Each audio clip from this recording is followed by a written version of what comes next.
All right, we're back, and it's COMP228, Week 3, Lesson 3, Part 6. We had kind of a kerfuffle with Part 4. It was kind of a 10 minutes video, and then it crapped out. So I really apologize. I do apologize for this one. It didn't work out like I wanted, but we're going to continue to try this stuff for now. I hear some of the features. I've got some stuff that we've got down here, right?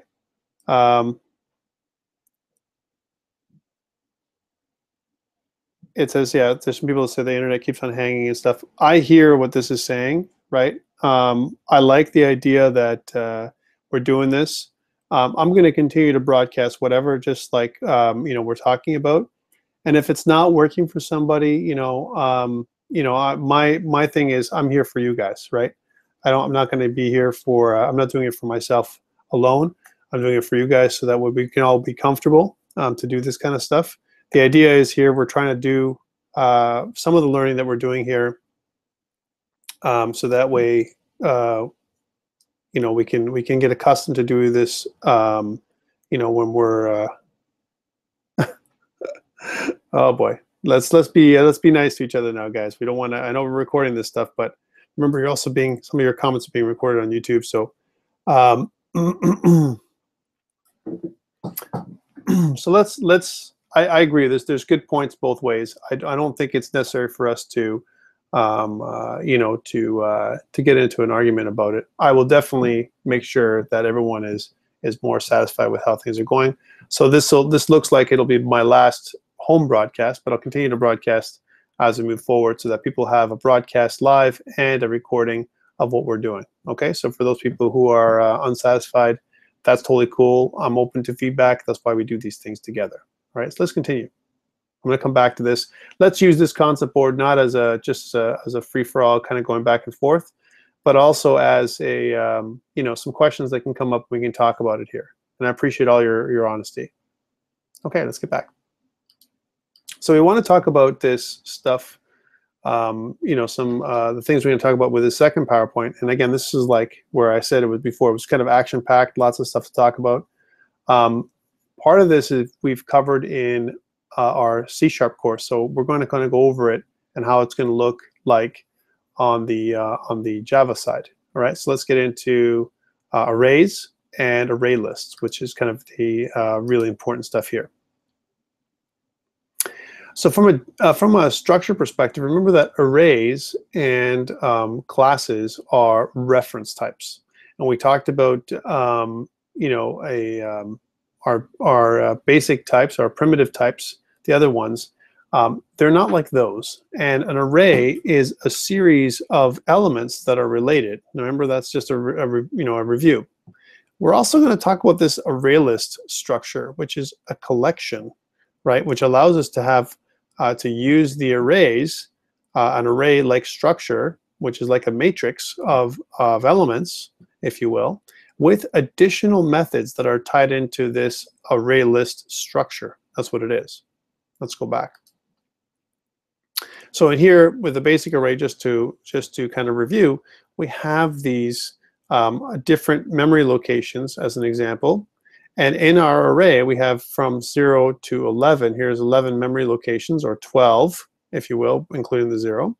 And each of our memory location has different values, but the values are all of one type, integer types, right? So arrays and even array lists have to be the same type. They can't be different types,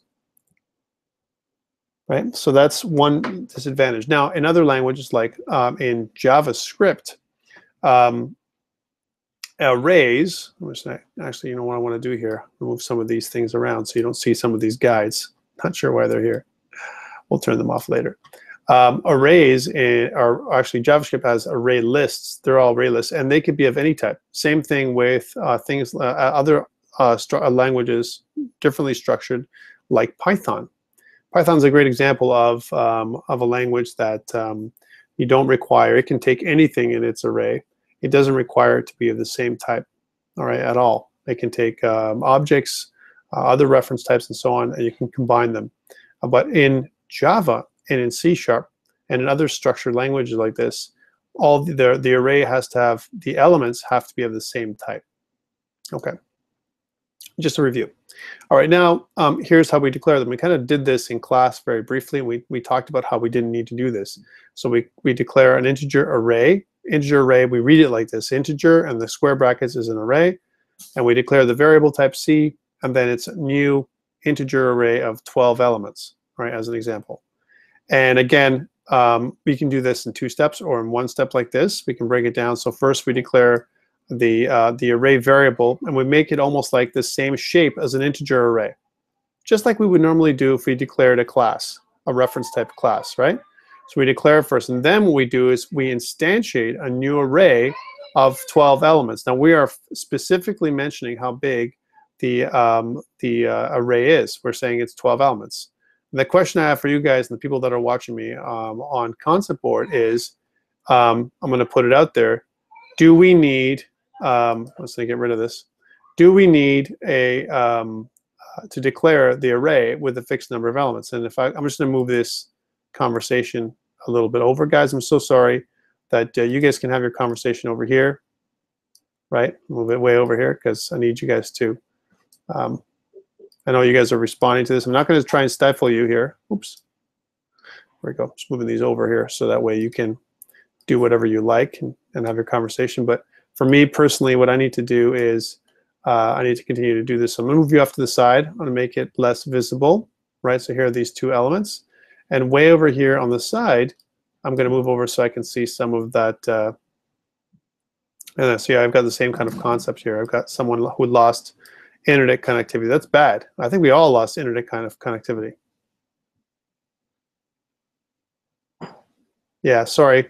I know about what was taught in the first 45 minutes. Really what we talked about in the first 45 minutes, thank you for that question, is we went to 1. Okay, so I'm going to kind of go back to week 3 here. So if you look at the PowerPoint from week 3, let's open this up. All I did was I continued talking about more about our examples with methods, and I shared an example with Eclipse here, where I created 2 different classes. And again, I apologize about that. I will update these classes later on. But all I did was I created another class that's outside of this thing. Let me just fix this up now because I don't need any of this. Then enum. I kind of made an example of what the enum can do, right? But all I did with the first, with our first 45 minutes was really talk about, and I had to reconnect, so that's part of it as well. I talked about how we made a class here that's outside of our regular driver class. By the way, we don't need this import anymore, which is called game. Here's our game class. And the game class itself allows us to roll a number of dice and actually set some minimums here. Num dice is less than 1, and then num size is less than 4. That's what this does here. And if they check to see this method checks to see these things out, and then assigns a default value, default of 1 side and default of 4 sides and 1 die. All right, that's what this thing does. So I kind of created this and I updated. Let me update GitHub for you if you want to look at the code. And again, I apologize. We'll talk about this next week a little bit more in detail. And again, don't worry if you haven't been able to see the video. That's bad. All my other thoughts, by the way, is recording and publishing, whether it cuts out or not. So I didn't do that this time around. I haven't had a disconnection so far. Let me just, where it says methods and arrays, yes, I want to save the changes, and I want to say updated game and driver class. There we go, commit and push. So now you should have the latest version of my code for those people who are watching and asking the questions up on GitHub, okay? I apologize for that again. Let's get back. All right, so that's what we're doing here. And again, I got some, you can move these things around. I've just moved these people around the size so we can just kind of capture more of the stuff that we're seeing. You can certainly add your comments and everything else to the class. This is why we do this kind of stuff, so kind of add more information about what you're looking for to talk about. Okay. All right, so let's get back into some of this stuff. So we're going back into this later on. We're talking about arrays now, and we're talking about declaring. So the question is to you guys, do we need to declare the value here as a default? Now it says, here's something it says, when an array is created, each element of the array receives a default value, 0 for the numeric primitive type elements, false for Boolean elements, and null for its references. We want to try and initialize a reference type array. That's very, very important. Now it says here on list render array objects, you specify the element type and the number of elements in array creation expression, which returns a reference that can be stored in an array variable. Well, here's a curious thing. If I go here and I'm going to go back into my driver class here, and if I declare an array of integers, so again, remember how this works, an array of integers, and I call this my ints as an example. If I do this and I specify my ints, now here I haven't instantiated my object, because remember, whenever I declare an array, it's like I'm using the array class, if you will, to declare my object as multiple elements inside one container, one overall container object, the array, with one name, my ints. Okay. Once I do this is equal to new, right, integer array, and if I can't do it, I can't create an empty object like this. And if you notice, if I hover over it, it gives me, it says variable must provide either dimension expressions or an array initializer. We'll talk about an array initializer again. An array initializer would look something like this, right? If I was to, well, let me just show you. So go back to my ints for a second. We'll get back to this in a second. That's just as an example of understanding arrays. Let's get back. So this is one thing. One thing is we need to declare the number of elements and the type. Those two things have to be done, and that doesn't change in the life of the array. Okay. So again, one thing it says here, when the element type and the square brackets are combined at the beginning of the declaration, all identifiers in the declaration are array variables. This is very interesting. Okay. Let's talk about using arrays. Hey, I love this. Don't know what happened there, but we lost the whole image there. Not only am I having problems with my internet connection today, but even my images are going away. Love it. Today is full of technical difficulties, right, as they like to say. I got one of my images, but the other one, she be gone. And I can get this back by going onto the original PowerPoints. I have them all. But again, we use the keyword new to create the array of 10 elements. I'm sure we're doing what we just did. Here's using the array initializer, where I say my int array is equal to, and then use the curly braces to initialize my array. Let's go back and try that out. So here it is.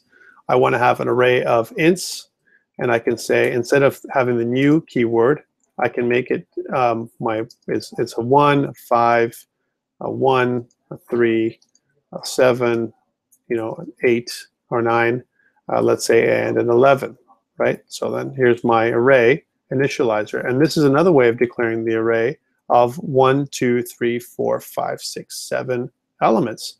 Once I've initialized my array, that's it. It's initialized. And if you notice, it's still giving me this underscore that says this value hasn't been really used. My ints hasn't been used. If I want to write this out, so let's say I want to look at element number 1, the first element. So this is starting at 0, 1, 2, 3, and so on. I want to look at element 1. How do I index that? Just as a refresher, I go something like this. I say system.out.println, and then inside there I can say my ints in square brackets. I can indicate number 1, right? And then that should print out the number 5 on the command line. Let's check this out. If I run this code, it's going to say 5 and then enter the number of dice. So again, if I want to enter 1 dice of 100 sides, it's going to be 38. There we go. So we're done. So that's what it does. So this changes. I can't do this again. I can't go, once I've initialized it, I can't do one of these. I can't say, my ints then, right, is equal to, and then reinitialize my array to 3, 7, 8, 10, 11, 15, 17, 35. And then kind of make it so that it ends it here with thing. And what it says is, if you hover over, it says array constants can only be used in initializers. So I can't do that here. What if I did this? If I just redeclared my array, can I do that? And you know that redeclaring variables is a no-no. Well, you know it's already been declared here. It says, hey, rename my instance something else because my duplicate local variable is what I'm creating here. I can't reinitialize it once it's been initialized.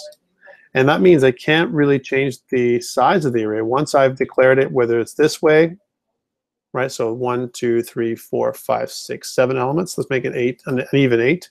So 13 as an example. Or if I do it this way, so int, my other ints is equal to new int 8, right? Oops. Of the length of my array, both of these arrays, as an example, right, remain 8. And the way I would do that is I would say, let's print out my ints dot length. You can do that. There's a length value for arrays, as well as system dot out dot println as an example, and it's my other, I'm using my other ints dot length, right? And let's print that out, right? So I've got both my ints.length and my other ints.length. They're going to be printed out. It should show 8 and 8. Let's see what this does if I run it. If you notice 8 and 8. They're the same length. This is one way of declaring the variable. This is not only declaring the array, but this declares the array, but also initializes it, puts values in there. I don't know. Personally, I think this is very efficient if you know exactly what you want to put in there. If you don't know what's going in there, this is the other way of doing it, especially if you have a large number, like if this was 800, right? That's different. And let me just run that thing. You can see again, 8 and 800. I'm not going to make an array initializer, chances are, of 800 elements, all right? It's not going to happen. I'm going to initialize that array in different ways, and maybe not even make an array of 800 elements. That's something else that I have to consider as well. Like, why the array? What problem is it solving? Okay, so that's really what it is in a nutshell when we do arrays. We're talking about how we declare them, and they're just like we learned in C#, they're just a container that contains a series of related elements of the same type. That's what they are, okay? And I've lost my thing here, but really all we're doing is showing the same thing here. Not sure why I've lost this one. Hopefully I haven't lost too many more. That's funny. Let's talk about examples using array. It says final variables must be initialized before they are used and cannot be modified thereafter. An attempt to modify final variable after it's initialized causes a compilation error. All right, so that's something to notice, right? So we have final variables. Finals are like constants, right? We can't do it. And you cannot assign a value to final variable name. You can't do that. It's impossible. It's going to give you some kind of compilation error like this, right? Attempt to access the value of a final variable before it's initialized will give you this error, something like can't access this, hasn't been initialized, right? Summing the elements of an array. This is something interesting that you can do with arrays. Same thing that you normally do. You can actually look at total, and then you can add, you plus equal the value of the array. So the values, these values here, 87, 68, 94, 100, when we initialize the values of the array, we can modify the array and we can sum all the values in a for loop. And again, this is a very bad example of a for loop. I'd recommend you use curly braces here so that the for loop itself is better formed. I don't like the fact that in the book we don't use curly braces, even to save room. I think it's bad, bad form. But that's just my opinion. Now this is a great way of initializing. But if you notice, I can't. The array size is immutable. That can never change once it's initialized. But what I can do with it is modify the values inside the cells or the elements of the array. So that's one thing that we do as normal. This is an example of displaying array data graphically, and an example of how to use arrays in different ways. Again, we're using an array with a bar chart of 0. There's a different way of distributing your grades. I'm not going to go into too much into this particular way for this example. Here's something using the elements of an array as counters. This is interesting. Each of these elements, we talked about counting the number of rows. You can use an array. Again, in this example, the array is called the frequency array, which is an array of integers. And we're going to mention that there are 7 integer counters that we're using, right? So depending on what you roll, right, these 7 numbers are going to be incremented. So example of this would be for frequency 1, right? So again, the first number, plus the random numbers dot next from 1 to 6. So next gives me this random numbers from 0 to 5, not including 6, right? That's what this does. So from 1 to 6, that's what this is going to do. So starting at, in this particular case, 1, if this was a 0, right? And then when it does, I'm going to increment the number. I'm going to kind of plus this number. I'm going to increment the number of times this value has been landed, and then I can print them out later on. So this is good when I want to use the array as almost like a way of counting a series of elements or series of, especially if I have more than one related integer. I don't want to have, you know, the 1s, the 2s, the 3s, the 4s, the 5s. How many times did I roll 2s, 3s, and have them all in separate variables? I don't want to do that. An array makes more sense because I'm storing the values of each of my tallies, if you will, inside their own cell, and they're related. So this is kind of a good idea. Survey results is another way of using arrays. Again, we have a bunch of responses, and each of the responses, it's an integer array of responses. And then what I can do is I can tally, you know, or analyze my survey results by using 2 arrays. One, that's the actual responses, so 1, 2, 5, 4, and so on. This is when we start off. And then another one that's the frequency that I make a new array of 6 elements, right? So from 0 to 5, right? And then I can kind of tally how many times 1s come up or 2s come up or whatever it's going to be that they're looking at tallying. So here's how it goes. So for int answer is equal to 0, answer is less than the number of responses, and responses length is the number of responses we have. So here's my responses array, and I can use the length of property, which is automatic, to count how many responses I have. So it's going to make a for loop of that long. And then this is neat. I can use a TryCatch block, right, to say, well, I'm going to try and increase the responses answer. Take a look. So I have an array, the frequency array, right? I'm going to increase that frequency array starting at 0 because it's an integer that it's initialized at 0. And then depending on the responses answer, right? So if my answer starting off at 0, which would be the 0th answer, the first answer is 1. It's going to look at the number 1, and it's going to increase the frequency of that. And then later on, if somehow I get an array index out of bounds, somehow if I'm going outside there, it'll give me, hey, I've got this many errors if I'm out of bound, right? Otherwise, what it's going to do is it's going to print out my my rating as an example and my frequency together. So frequency, my rating first, and my frequency, depending on the responses that I get from 1. My survey results from 1 to 10 or 1 to 14, whatever it is. If a piece of data on the responses array is invalid, such as 14, the program attempts to add 1 to frequency 14, which is outside the bounds, and that's when you're going to get this array index out of bounds. And then Java won't allow it. Basically, that's what it's going to be caught as an error, and we're going to output that as an error because it's a response that's outside of the bounds of what we're looking for. Because remember, when we declared the array, the frequency array isn't from 1 to 14. The frequency array is from 0 to 5, right? With 5 being the highest number and 0 being bad. You don't have 14. That's an incorrect number, and so you're just going to generate an error, right? An exception. And we want to be able to catch that exception by doing a TryCatch.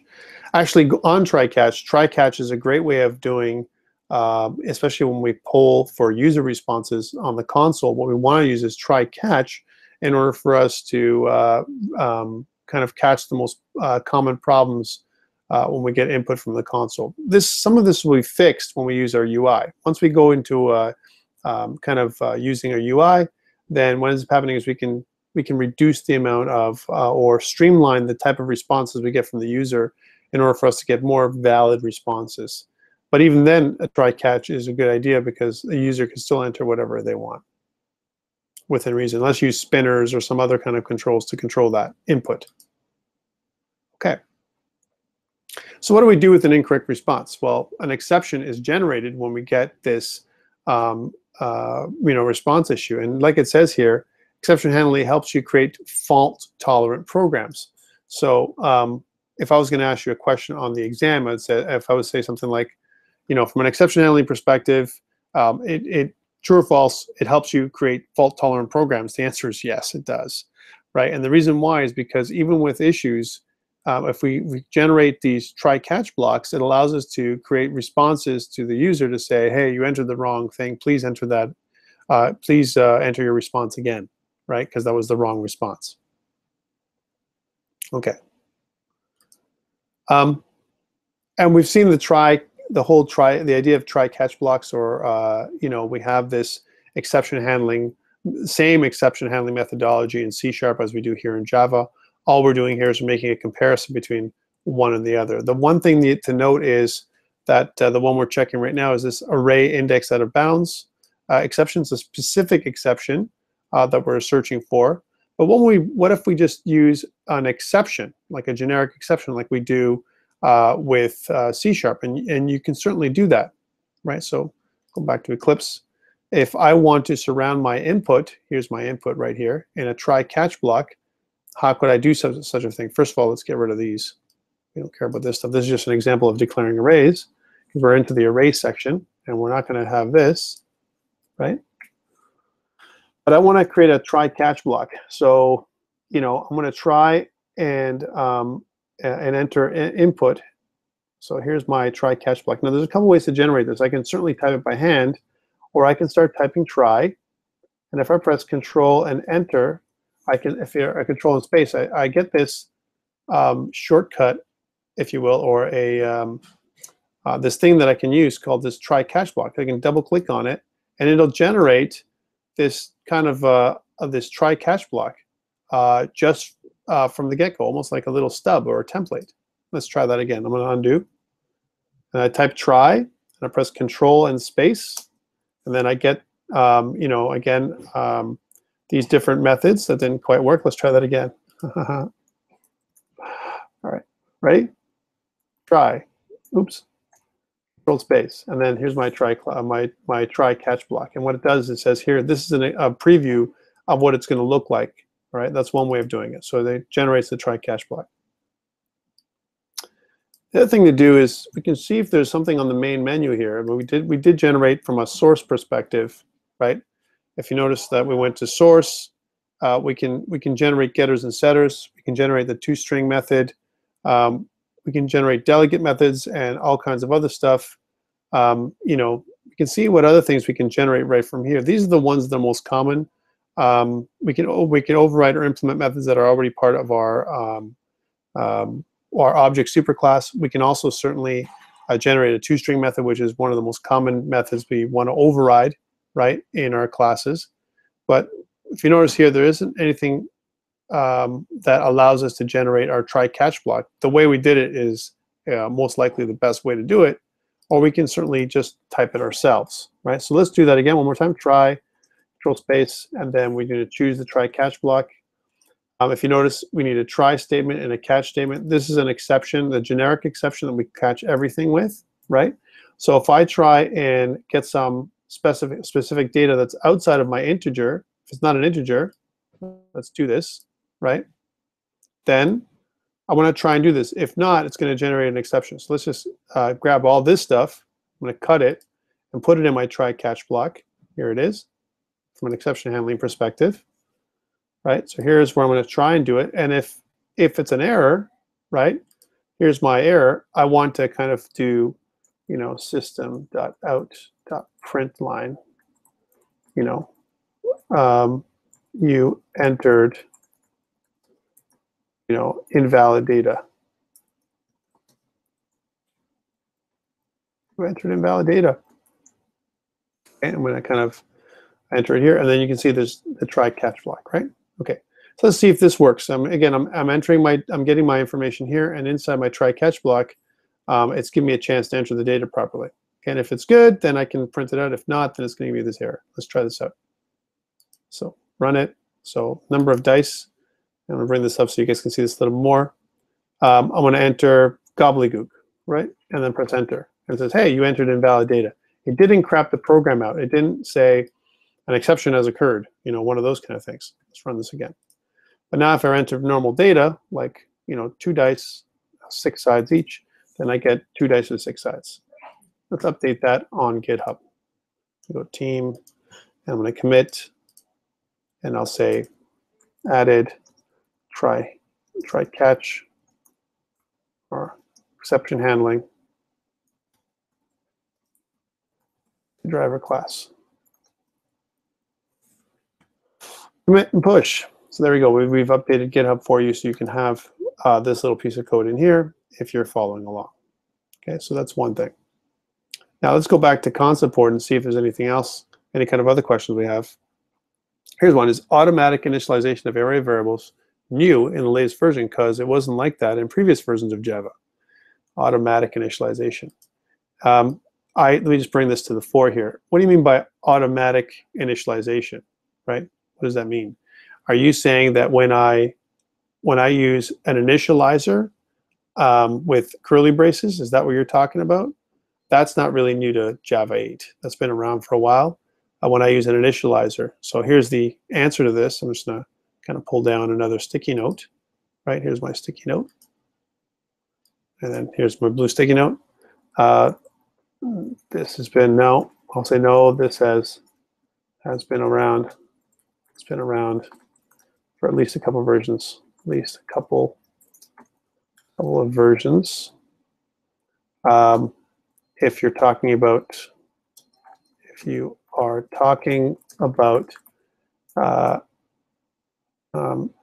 using an array initializer,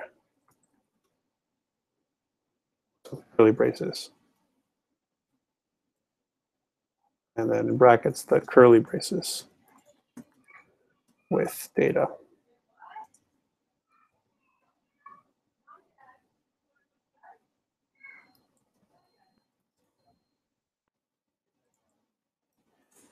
But you're saying an example of integers hold default value of 0. Now that default value, integers, they always get a default value coming up. So if you start off, if you're talking about variables that get default values, as an example, all variables get default values. All primitives get default value of 0, and all reference types get a value of null, right?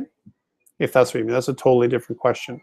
If you're talking about initialization of default, like initializing variables, not array variables, but all variables.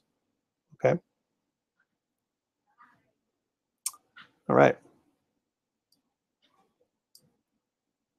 Default value 0. I agree. So the default value 0, that's a different thing. Integers holding a default value of 0 means, again, just initializing. Any other questions before we continue? I'm just going to wait a second while the video catches up. Sometimes what ends up happening, of course, is that the video is a little bit behind. So any other questions before I continue? All right.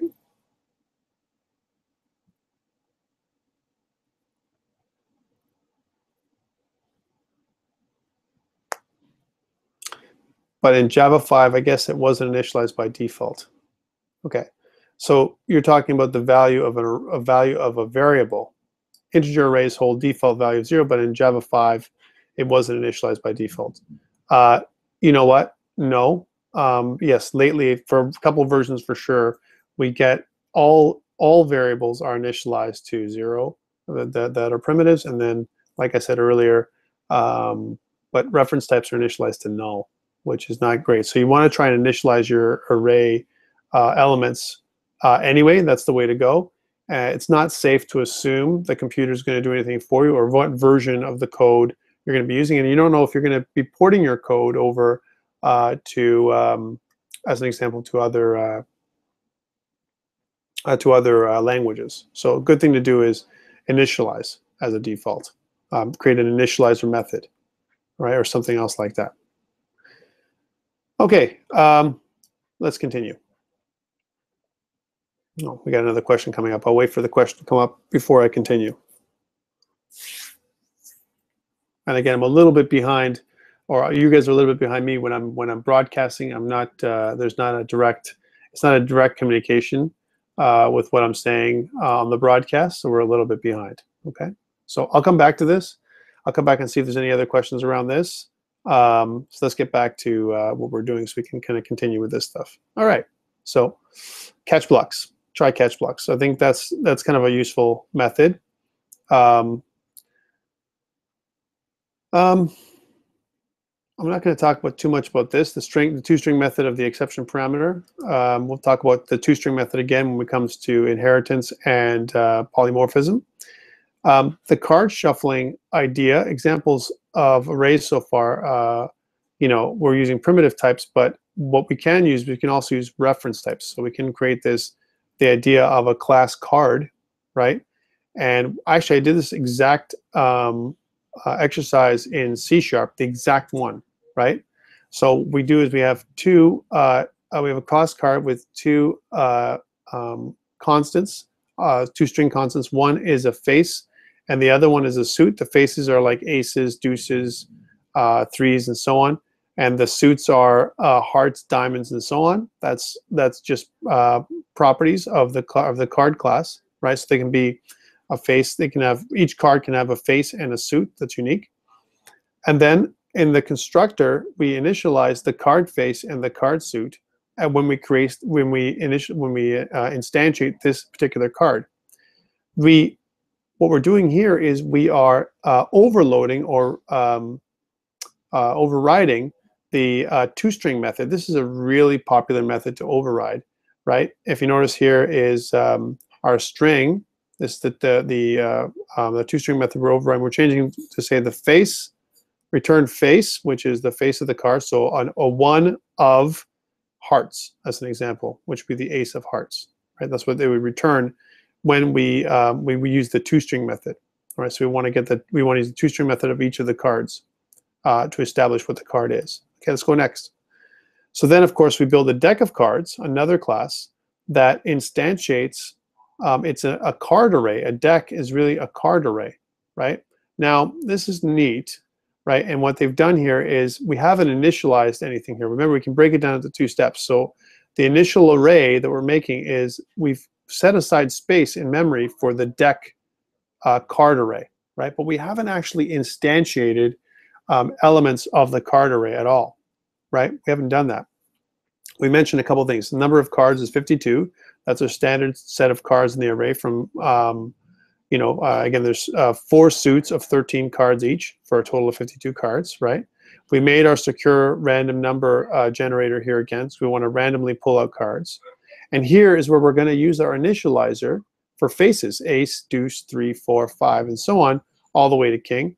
And the same thing goes with our suits. We can say hearts, diamonds, clubs, and spades. So we have this thing. So this is where we're going to say, when it comes to the two-string method, we're going to say ace of hearts as an example, because we're using these the array initializer. Each of these faces, right, our string of faces as an example, is a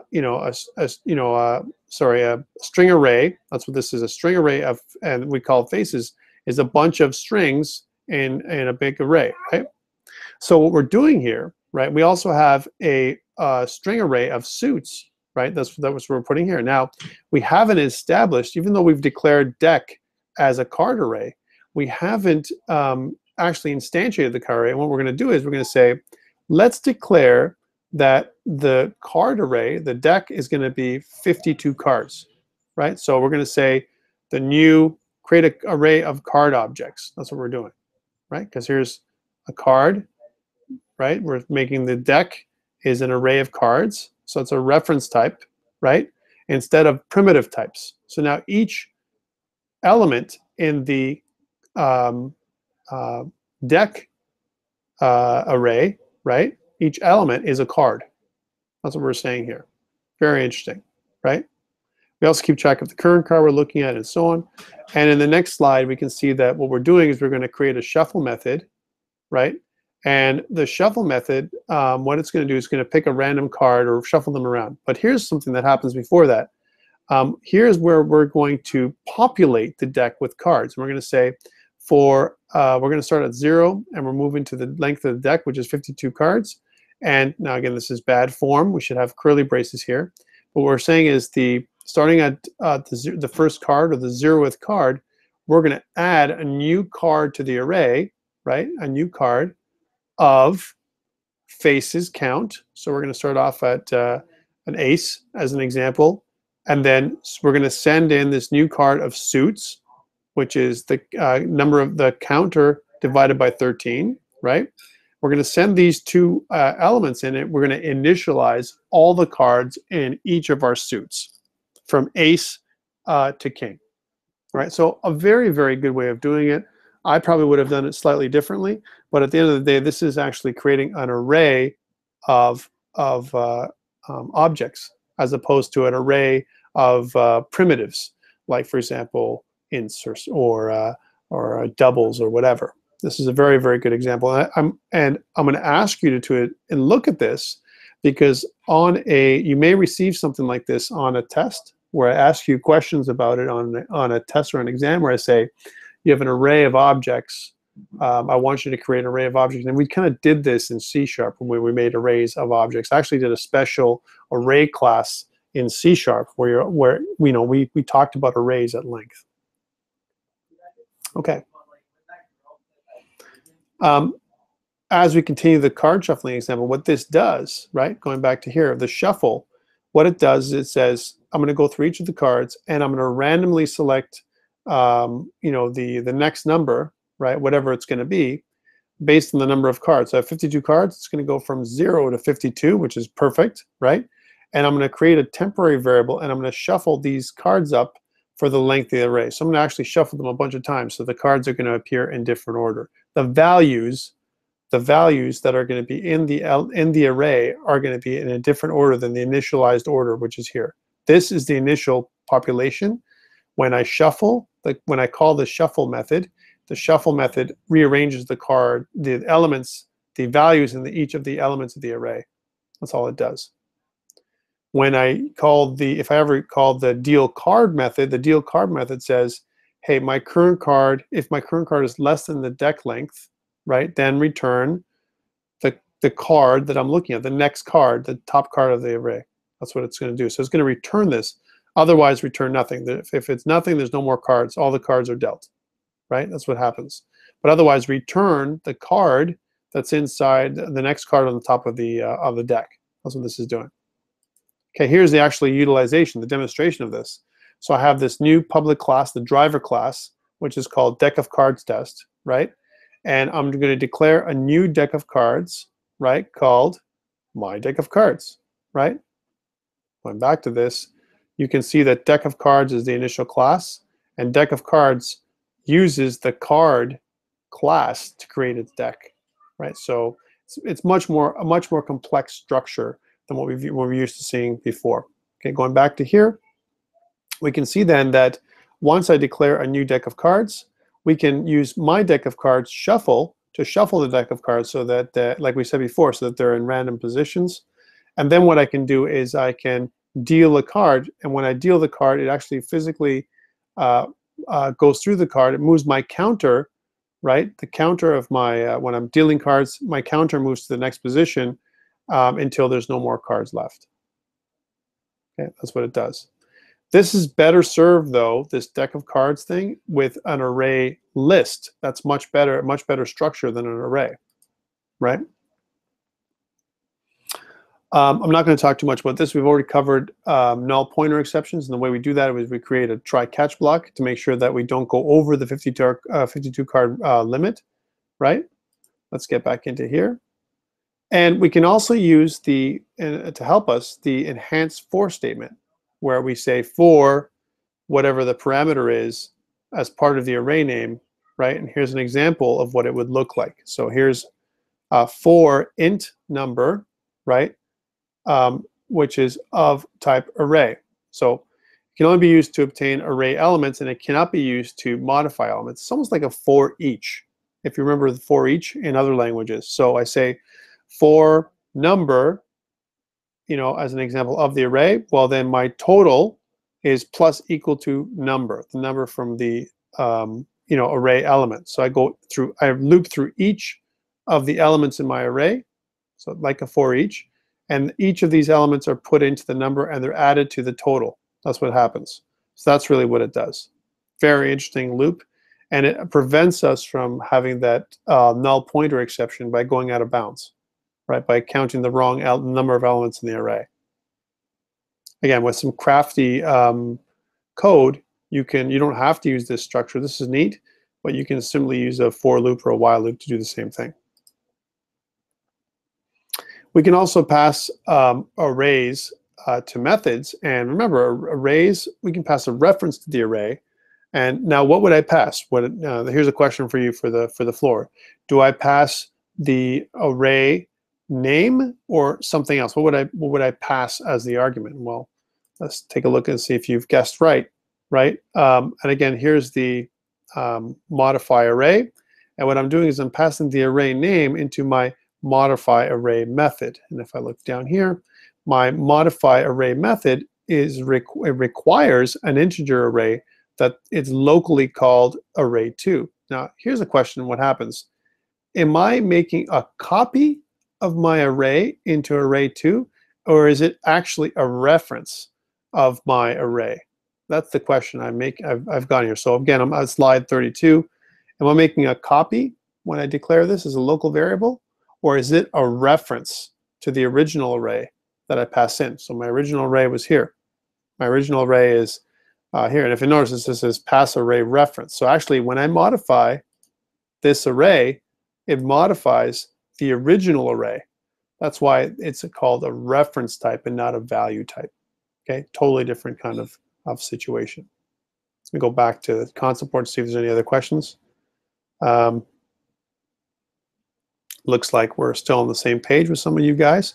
There's no other questions that are incoming. Okay, I know we're running a little bit overtime. We're at like a 9:11, but again, if you guys have to go, I understand. You can drop off. I'm going to continue with some of this stuff until we've kind of handled the majority of it, the kind of all the stuff we're talking about here. Make sure that I covered everything here in my concept board. You guys are looking like it's pretty good. Okay. Again, please ask your questions. Worst case scenario, I can always kind of try and answer them before we go. All right. Concept board uses actually socket.io, which is kind of interesting to kind of keep track of every user's interactive kind of question. Right. All right.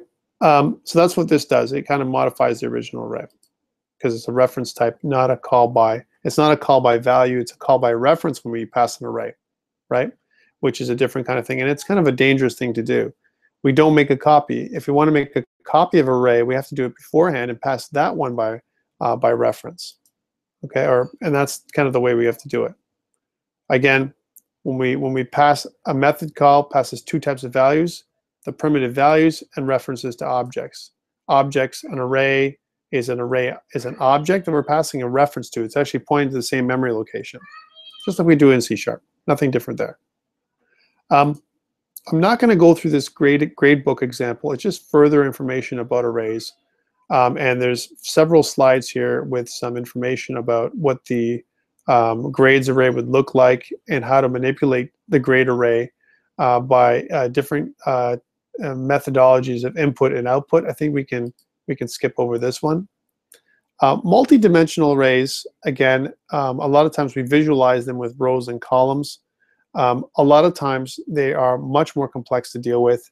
I don't recommend them in general for use when we start coming to create a matrix of arrays, unless you have kind of some kind of visualization issue. You can certainly visualize a single dimensional array as multiple dimensions by setting up your for loops and the ways we loop through the data in the array in a different way. But multidimensional arrays are convenient in that they create a structure for us to loop through. An example of that would be here is the A array. The A array has two values. This is the 0th column and the 0th row. So we would reference this row and column, this cell here, with A00, 2 square brackets instead of 1. Right now, this is all review. We've seen this kind of stuff before. We haven't had a cause to see this very often. And again, this can be a very complex situation. Now, here's what it says. It says, Java does not support multidimensional arrays directly, but it allows you to specify one-dimensional arrays whose elements are also one-dimensional arrays, and that's achieving the same effect. And that's why I don't recommend multi-dimensional arrays, even if you can do them. In my mind, they are just an answer to a problem. You know, it's a solution to a problem that maybe could have been solved in a different way. Okay, so here's an example of this. You know, a two-dimensional array B with 2 rows and 2 columns can be declared initialized with nested array initializers like this, an array of arrays, so to speak. Again, not really recommended to do two-dimensional arrays like this. It makes for a very complex situation, and you can quickly lose track of readability in terms of what's going on here, right? Think about it this way. If I look, when I see these curly braces here, it's almost like I see 2 objects. I see this object that's combined 1 and 2, and this object here, which is a combined 3, 4, 5. It's almost like an array of 2 objects. Array of an object that has 2 elements and an array of an object that has 3 elements. But both of these objects are integer objects. Makes sense, right? To me personally, this structure has less use than other structures where these are actual objects as opposed to arrays of integers, right? So we'll talk about that as we get closer to more complex objects. So I'm going to skip over this. Some of these examples here are very clear. I, again, highly recommend not to use these complex structures because you can, I mean, and when some algorithms require them, but for the most part, you can do a lot of the stuff you're going to do, you can learn how to do with array lists, which we're going to get to in the next session. Okay, so that's something I want to skip down to, array lists. And there's more examples of two-dimensional arrays here in terms of student grade books and everything else. Again, nice ideas that are formed out here, but I think where I want to get is into the array list idea. Okay, this is something neat that they talk about, which is kind of in line. They're talking about two-dimensional arrays, and all of a sudden, they pass into this idea of variable length argument lists, right? And sometimes we don't know how many array arguments we're going to, or sorry, parameters we're going to get inside a method. We can't plan for it. So what you can use is the ellipsis, right? So the parameter type followed by an ellipses, and it kind of says that we're going to get a variable number of arguments of that particular type. All right, let's see what that looks like. It looks like this. So we're going to get a bunch of doubles, right? As an example, double, and they're going to be called numbers, right? So here's where we're going to use this for each loop. So because remember, we're going to get an array. Here's an array. This is very interesting. An array of doubles. That's what we're going to get back. An array of doubles. Numbers then becomes an array of these elements. We don't know how many we're getting. We could get 0. We could get 15. But however many ones we want to average, we don't know how many we're going to average, but we're going to get a bunch of elements that are going to be comma separated. And then we're going to use this equivalent of a for each loop to get the value of that's inside this numbers array and add it. We're going to add it to the total, this total variable, and then return the total. In this average method divided by the number, the length of the numbers array. So it's almost like it creates a numbers array, you know, automatically for you, and initializes it with the values that you pass into the average method. Okay, and again, this would be inside of our driver class, where we have a bunch of different examples. Here's some sample data, D1, D2, D3, D4, with different values. And in the next example here, we pass these elements, different, almost like having different signatures inside of our average method, right? And we get different results based on what we pass inside. It's kind of a neat little thing. I'm not going to talk too much about command line arguments, nor am I going to test you on them, because we're going to be using primarily Eclipse for you know, to do Java programming. But there are several examples of how to do that by passing in arguments into our string array, the args string array that's inside of our main method that's part of our driver class, right? And it can read how many of these come into, how many of these parameters pass into the main method on the console, on the command line. We're not going to do that. Okay, here's interesting. So the array class then, again, provides these static methods I talked about before that allow us to manipulate different things. Like, for example, I want to methods like sorting and searching and filling, like placing values into an array. All of these methods are something that we have in Java that may or may not exist in other languages like C#. Okay, that's very, very interesting and useful methods to use. So again, it's the arrays class that allows us to do that. Here's some examples of this. We're going to say arrays sort. This is neat. Arrays sort, and then our double array. So I've got my double array that I declare, an array, a double array called double array, and I have several values: 8.4, 9.3, 0.2, 7.9, and 3.4. And what this arrays.sort, it's a static class, arrays, that has a method, a static method sort, that resorts the array, reorganizes the data that's in this array, and returns everything in order. Very interesting.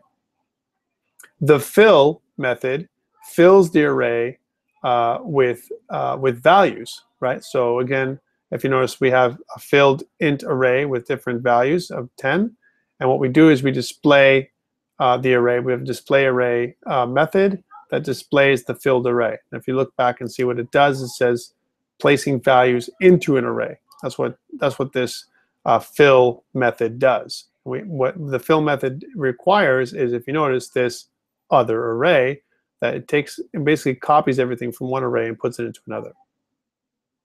And it says, look, it says fill 10 element array with 7s, right? Here's my filled int array. I want to put 7s into it. So it fills it with 7s, or 0s for initialization purposes.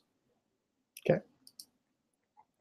So we can do a binary search, a sort, all kinds of stuff here. And they have some really good examples of how you can say, you can make comparisons as well. You can say array equals my int array and my int array copy. Make sure that they're the same. You can check to see. You can use the equals method of the arrays static class to check. And we can also do a binary search, searching for a 5, right, the value of 5 in the int array, and it's going to return the location, an index of the location of where that value is stored. So binary searches, you can search an array for certain things. So those are really valuable methods of an array. I'm not going to go too much into that more than anything else. There's also, in Java 8, they also have something called a parallel sort that can sort larger numbers. I'm not going to go too much into that until we get into something more complex. Okay, so this is the meat and bones of what I really want to talk about tonight. It took me a while to get here, but I want to create something called an array list, right?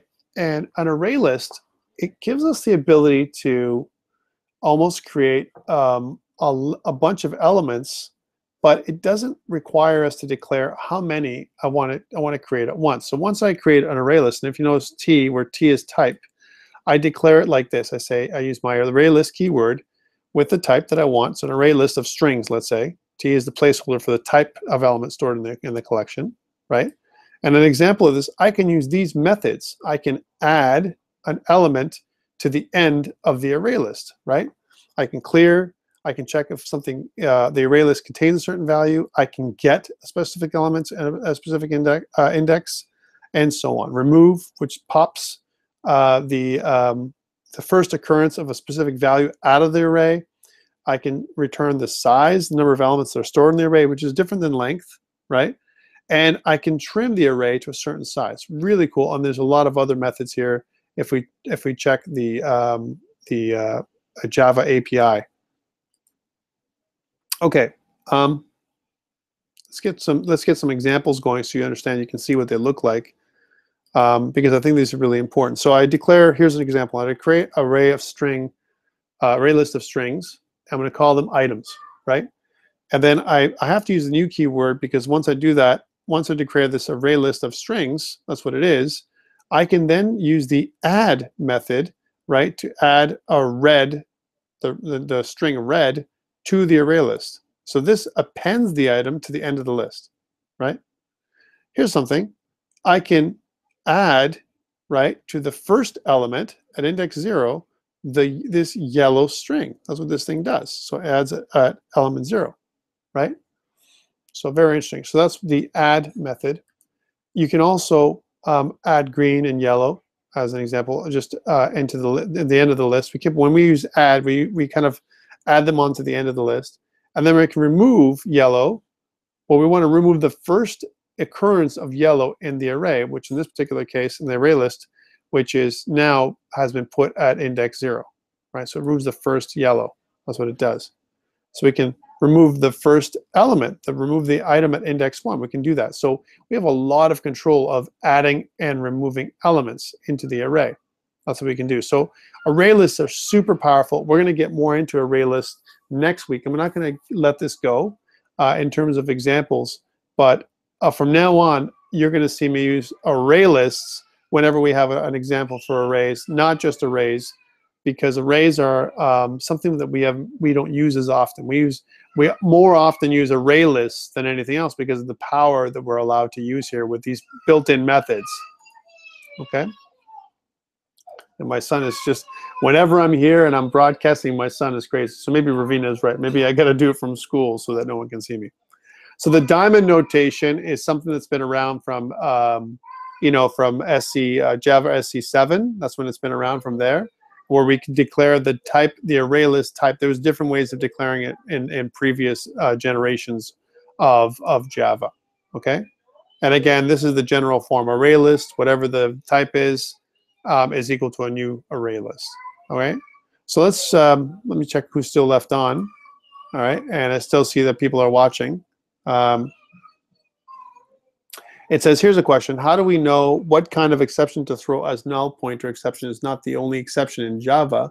And how do we check if the exception handler is working or not? Well, the great way to check is if you want to know what kind of exception to throw, again, there's definitely tons of different, or not tons, but several different kinds of exceptions. And you want to return specific exceptions based on what kind of inputs you're checking for. All right. So again, I'm going to handle exception handling on its own in a separate class where we talk about exception handling. I just wanted to talk about the TryCatch blocks, these TryCatch blocks as basic exception handling. This one here handles all generic exceptions. So any kind of exception. We don't know what invalid data happened here, but something went wrong. We can also make our own custom exceptions that we can declare, but we're going to get into that later when we go into exception handling, which is going to be, like I said, almost a section of its own. Let's get back to this for other questions. I think that's it. I know there's a discussion going on here about not liking this thing, and again, just to end off, I have to apologize and say that yes, things didn't work out as they should have in terms of our first video that I did on this broadcast tonight.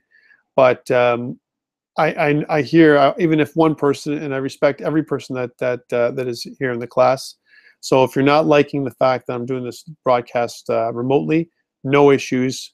We can certainly add in. I can do the broadcast physically in class, and for those people who want to work remotely that day, I can certainly respect that.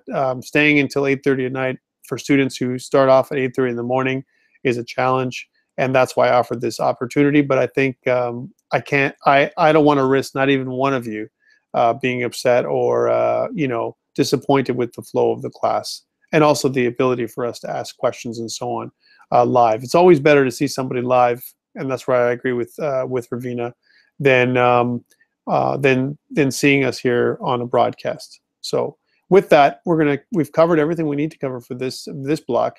I'm going to talk about some of this stuff again in next section when we get back together next week. And again, I apologize for going over about half an hour of my intended time, but I wanted to cover the stuff that we missed from the first piece. Okay. Before I go, is there anyone else that have any other questions? And I see that there is a question that's coming into play. I'll wait another few minutes. I'm going to stop the recording now. We don't have to record the questions, but I'm going to stay up online and answer the questions for you guys if you want me to.